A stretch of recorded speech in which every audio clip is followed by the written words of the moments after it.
వీధి కుక్కలను చూస్తే అయ్యో పాపం అనుకుంటాం. పాపం అవి ఎలా బతుకుతాయో అని ఫీల్ అవుతాం. కానీ అవే కుక్కలు మృత్యు ద్వారాలైతే అవును.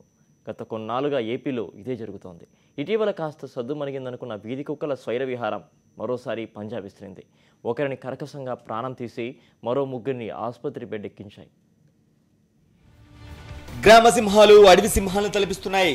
కనిపిస్తే చాలు కరిచేస్తున్నాయి. అవును, విశాఖ కడప జిల్లాలో జరిగిన ఘటనలు ఇందుకు అద్దం పడుతున్నాయి. ఆర్కే బీచ్ రోడ్లో సెక్యూరిటీ గార్డుగా పనిచేస్తున్న పోతయ్య రమణమ్మ దంపతులకు ఒక్కడే సంతానం. పేరు శివకేశవ్. రోజులాగానే ఇంటి ఆవరణలోని పొదల సమీపంలో ఆడుకుంటుండగా వీధి కుక్కలు దాడి చేశాయి. ఒక్కసారిగా 4 కుక్కలు మీదపడి కరిచేశాయి. పిల్లవాడి అరుపులు విని వచ్చిన తల్లిని కూడా కుక్కలు వదలలేదు. ఆమెపై కూడా దాడి చేశాయి.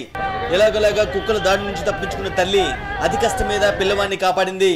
తీవ్రంగా గాయపడిన చిన్నారి శివకేశవ్ను వెంటనే కేజీహెచ్కి తరలించారు. అయితే అప్పటికే ఘోరం జరిగిపోయింది. తీవ్రంగా కరవడంతో చిన్నారి ఆసుపత్రి చేరేలోపే ప్రాణాలు విడిచాడు. కుక్కలు కరిచిన తీరు తెలిస్తే ఎవరైనా గగుర్పాటికి గురి కావాల్సిందే. కడుపులోని పేగులు బయటకు వచ్చేలా కుక్కలు దాడి చేశాయి. చిన్నారి వంటిపై 1 కాదు 2 కాదు దాదాపు 200కు పైగా కరిచిన ఘాట్లున్నాయి. ఇక్కడ ఆర్కే బీచ్ సుబ్రహ్మరెడ్డి గారి గెస్ట్ హౌస్ దగ్గర నుంచి తీసుకొచ్చామని చెప్పారు. వాళ్ళ మదర్ రవణమ్మ. బాబు నా దగ్గరికి వచ్చేటప్పటికే చనిపోయాడండి. ఆ బాబుకి కుక్క కరిచిందని చెప్తున్నారు.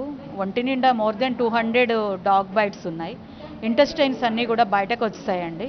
బాబుని ఎమ్మెల్సీ చేసి బ్రాడ్ డెత్ కింద పోస్ట్ మార్టంకి పంపించాను. పిల్లవాడి మృత్యువార్తతో తల్లిదండ్రులు కుప్పకూలిపోయారు. రోజు కళ్ళ ముందే ఆడుకునే చిన్నారి కానరాని లోకాలకు వెళ్లడంతో గుండెలు అవిసేలా రోధిస్తున్నారు. మా చెల్లి ఫోన్ చేసిన తడతోనే మా అమ్మలకైనా చేయలేదు. మా చెల్లి చెప్తే అప్పుడు మా చెల్లి అందరికీ చెప్పింది. అప్పుడు నాకే చచ్చిపోయాను తెలియదు, గోలెట్టాను. అప్పుడు అంటున్నా మా ఆడపట్టుకు ఫోన్ చేసిన వాళ్ళకి అయిందంతే. నాకు మీద ఎక్కే కానీ కరలేదు.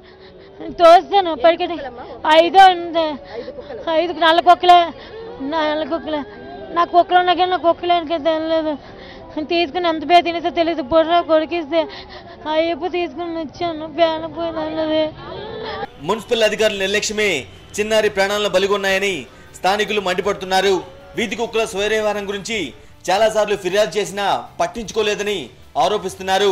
మరోవైపు సంఘటనపై సీఎం చంద్రబాబు, మంత్రి గంటా శ్రీనివాసరావు దిగ్భ్రాంతి వ్యక్తం చేశారు. జీవీఎంసీ కమిషనర్ ప్రవీణ్ కుమార్ ను విచారణకు ఆదేశించారు. అటు కడప జిల్లా బద్వేల్లోనూ వీధి కుక్కలు రెచ్చిపోయాయి. కనపడ్డ చిన్నారులపై విచ్చలవిడిగా దాడి చేశాయి. దీంతో 3 చిన్నారులు తీవ్ర గాయాలు పాలయ్యారు. ప్రస్తుతం వారంతా ఆసుపత్రిలో చికిత్స పొందుతున్నారు. కుక్కల దాడితో బద్వేలు వాసులు బెంబేలెత్తిపోతున్నారు. గతంలో ఎన్నో మార్లు ఫిర్యాదు చేసినా మున్సిపల్ అధికారులు పట్టించుకోలేదని వాపోతున్నారు. ఇప్పటికైనా అధికారులు స్పందించి వీధి కుక్కల బారి నుంచి తమను కాపాడాలని కోరుకుంటున్నారు. జనరల్ సాక్షి న్యూస్.